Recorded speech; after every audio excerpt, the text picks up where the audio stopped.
Hi అండి, నమస్తే. Welcome to Vishali wonder channel. Today మన రెసిపీ అయితే అటుకులతో బొబ్బట్లు చేసి చూపించబోతున్నానండి. మనకి ఫెస్టివల్ సీజన్స్ అయితే స్టార్ట్ అయిపోయాయి కదండి. ఇక వరలక్ష్మి ఫెస్టివల్కి ఎప్పుడు చేసేలా కాకుండా హడావిడి లేకుండా ఈజీగా చిటికెలో 15 మినిట్స్లో బొబ్బట్లను ఎలా ప్రిపేర్ చేసుకోవాలో చూపించబోతున్నానండి. టేస్ట్ అయితే సూపర్ టేస్టీగా ఉంటుందండి. ఓకే ఫ్రెండ్స్, ఫస్ట్ టైం మీరు నా వీడియోస్ చూస్తున్నట్లయితే ఫస్ట్ అయితే సబ్స్క్రైబ్ చేసేసుకోండి, లైక్ చేయండి, అలాగే బెల్ బటన్ని యాక్టివేట్ చేసేసుకోండి. ఎప్పుడు చేసేలా కాకుండా పప్పులు ఉడుకు పెట్టుకోవాలి, మిక్సీకి వేసుకోవాలనే టెన్షన్ లేకుండా ఈజీగా ఇన్స్టెంట్గా చూపించబోతున్నానండి. ముందుగా అయితే పైపిండి ప్రిపరేషన్ చూపిస్తున్నానండి. 1.5 కప్ గోధుమ పిండి తీసుకున్నానండి. ఇప్పుడు ఇందులోనే చిటికేడు ఉప్పు, అలాగే 1 టేబుల్ స్పూన్ నెయ్యి వేసుకొని పిండి మొత్తానికి కూడా బాగా పట్టించేసి వాటర్ కొద్దిగా వేసుకుంటూ మెత్తగా మన చపాతీ పిండి కన్నా కొద్దిగా లూజుగా వచ్చేలాగా బాగా కలిపి పెట్టుకోవాలండి. చూడండి, ఇలా కలుపుకున్న తర్వాత కొద్దిగా ఆయిల్ కూడా అప్లై చేసేసి మన పిండిని అయితే ఇలా సాఫ్ట్గా ఒక 15 మినిట్స్ అయితే రెస్ట్ ఇవ్వాలండి. ఇలా రెస్ట్ ఇస్తేనే మనకి బొబ్బట్లు తట్టుకునేటప్పుడు బాగా వస్తుందండి పొంగుతూ. చూడండి, ఇలా ప్రిపేర్ అయిన తర్వాత మూత పెట్టి పక్కన పెట్టేసానండి. ఇప్పుడు లోపల స్టఫింగ్ చూద్దామండి. ఈ ప్యాన్ తీసుకొని 1 కప్పు గట్టి అటుకులను వేసుకొని 1 టేబుల్ స్పూన్ నెయ్యి వేసి మంచి అరోమాగా వచ్చి అలాగే క్రిస్పీగా వచ్చేంత వరకు బాగా మీడియం ఫ్లేమ్లో ఉంచి ఇలా కలర్ చేంజ్ అయ్యేంత వరకు బాగా వేపుకొని పక్కన పెట్టుకోవాలండి. ఇప్పుడు అదే ప్యాన్లోనే 1 కప్పు కన్నా కొద్దిగా తక్కువ బెల్లం తీసుకొని అలాగే 1/2 కప్ వాటర్ వేసి బెల్లం మొత్తాన్ని కూడా బాగా కరిగించుకుంటున్నానండి. ఇప్పుడు ఇందులోనే 2 టేబుల్ స్పూన్ల షుగర్ కూడా యాడ్ చేసుకుంటున్నానండి. 2 మిక్స్ చేసి చేసుకోవడం వల్ల చాలా టేస్టీగా ఉంటుందండి. ఇప్పుడు అటుకులు అయితే చల్లారిపోయిందండి. ఇప్పుడు మిక్సీ జార్లో 2 యాలకులు కూడా వేసి మెత్తగా పౌడర్ లాగా ఇలా గ్రైండ్ చేసుకున్నానండి.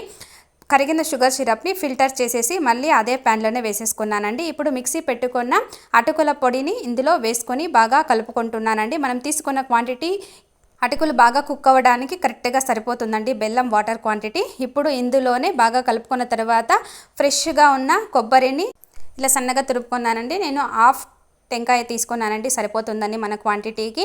ఈ కొబ్బరి మొత్తాన్ని కూడా ఇందులో వేసేసి బాగా కలుపుతూ ఉంటే ఒక 5 మినిట్స్లో మనకి దగ్గర పడిపోతుందండి. చూడండి, ఇలా ప్యాన్ నుండి సపరేట్ అయ్యేంత వరకు బాగా కుక్ చేసుకోవాలండి.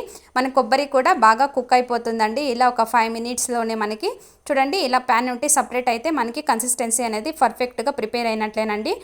ఇప్పుడు కొద్దిగా చల్లారిన తర్వాత మనకు కావాల్సిన సైజులో ఇలా ఉండలుగా ప్రిపేర్ చేసి పెట్టుకోవాలండి. ఈవెన్గా ఒకే సైజు వచ్చేలాగా ఉండలు ప్రిపరేషన్ అయిన తర్వాత మనం పక్కన పెట్టుకున్న పైన పిండిని చూడండి మెత్తగా సాఫ్ట్గా అయితే వచ్చేసింది కదండి. మరొకసారి బాగా కలుపుకుంటూ ఒక కవర్ తీసుకుంటున్నానండి.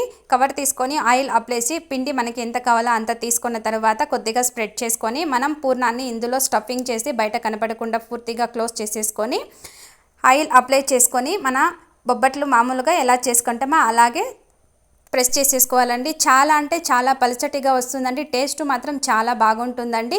ఇప్పుడు ఒక ప్యాన్ పెట్టుకొని ప్యాన్ పైన 1 టేబుల్ స్పూన్ గీ వేసి మనం తట్టుకున్న బొబ్బట్లను వేసి మీడియం ఫ్లేమ్లో 2 వైపులా కూడా గోల్డెన్ బ్రౌన్ కలర్ వచ్చేంత వరకు బాగా కాల్చుకోవాలండి. టేస్ట్ మాత్రం సూపర్గా ఉంటుంది. అలాగే అవుట్ సైడ్ పెట్టినా కూడా 4-5 డేస్ అయితే మనం స్టోర్ చేసుకోవచ్చునండి. చూడండి, ఎంత టేస్టీగా ఉండే పలచటిగా సాఫ్ట్గా అటుకుల బొబ్బట్లు అయితే రెడీ అయిపోయింది. ఈ వరలక్ష్మి ఫెస్టివల్కి మీరు కూడా ఇలా ప్రిపేర్ చేసుకొని చూడండి. క్విక్గా ప్రసాదం అయితే రెడీ అయిపోతుంది. Okay friends, thank you for watching.